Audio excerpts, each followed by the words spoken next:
भौजी, ए भौजी, जल्दी जाओ खेते, नहीं तो अब्बा भैया भलमनसी बिगाड़ देंगे तहरिया जान लियो। आओ कहीं है तहार भैया, आए काओ कहे है नहीं बहुर काटू, जल्दी आओ जल्दी जाओ। आओ कहीं ना काओ भैया कहीं कि अपने भौजी का पठाई दिया जल्दी से, नहीं तब्बा उनका पीठ है फरुहा यक्कई करब कुदार। भट्ठा हु 10,000 का नाती 10,000 का पोत भट्ठा धरो पीठ फरुहा कुदार यक्करी है उनका हुआ है ना मुंहा पिछवा घुमाई दिया। हम बहुत बोल का होई गे होई है या के तिरिन ना दुआरे के तुरियन घरे के ना बहिरे के और ऊपर से पिठिया फरुहा कराता है हमार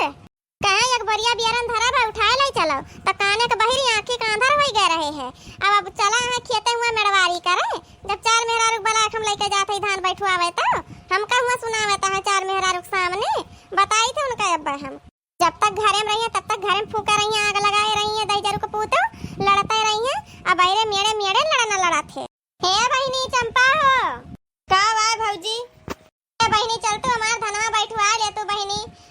मने वही में झुराए जात बा बहिनी चलो बैठा लियो पानी सगरा जतना खोलाए रहे सब झुराए जाता बच्ची चला बैठा लिया बहिनी। और काटा कब का चला गया बा घर से बहिरे चला गया बा कब से आखिर हुआ वो बजना बाजत रहा घरे अब तक अब हुआ गए बा हमारे एक जनी यहाँ उनका घर ही में से दो जनी यहाँ उनका निकरहिन नहीं कर मन करत बहिनी का करी कैसे चिरौरी करी नंद हुए कि नंदी के गाड़ हुए सब बनी है बस खाए के मिल जाए बहिनी बना बनावा ना खेते जाए कहो ना बारी जब खेते बारी जो नहीं आवत है तो सबका पढ़ाई माती जात है और नहीं तो केहू के स्कूल जाए के नहीं मन कहत है वह मोबाइल चला भौजी तोरे कहे बैठवा लिया थी बाकी तोरे बूढ़ा अनंत के बोली बत कही पर खेते का मेड़कारी ना खड़ी हुए मन कहत है लेकिन तोरे बात बत कही से बैठवा लिया भौजी। हाँ यह जान लिया बाकी हमार जाए का ना मन कहा तोरे खेते का मेड़कारी लेकिन अब तू कह दे तू तार बात काटत नहीं बनत हमका।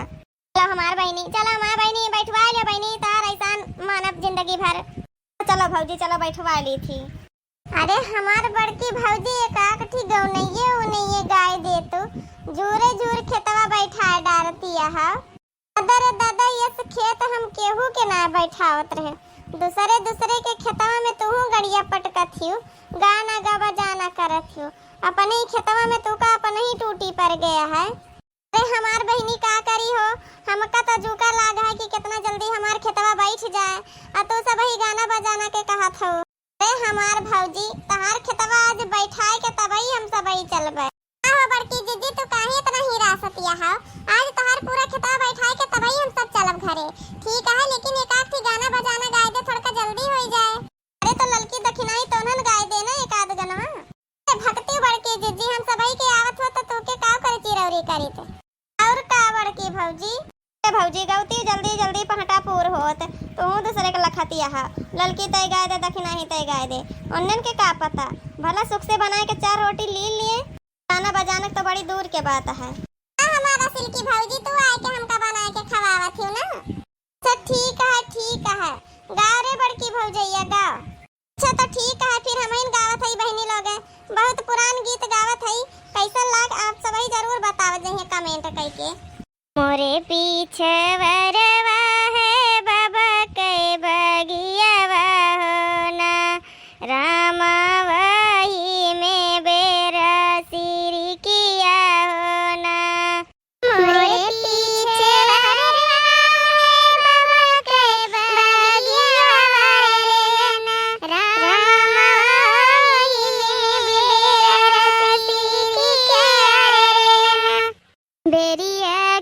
बेरिया तो है बरा जौना नदिया रे ना नदी लकड़ी भी नदी न जायु रे ना बेरिया की बेरिया तो है बरा जौना नदिया रे ना नदी लकड़ी नदी न जायु रे ना चाहे भौजी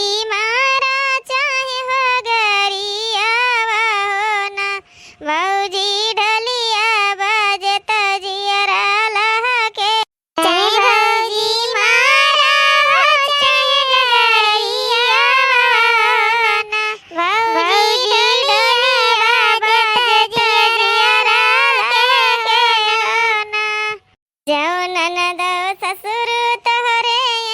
यहाँ ना भैया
जाओ ना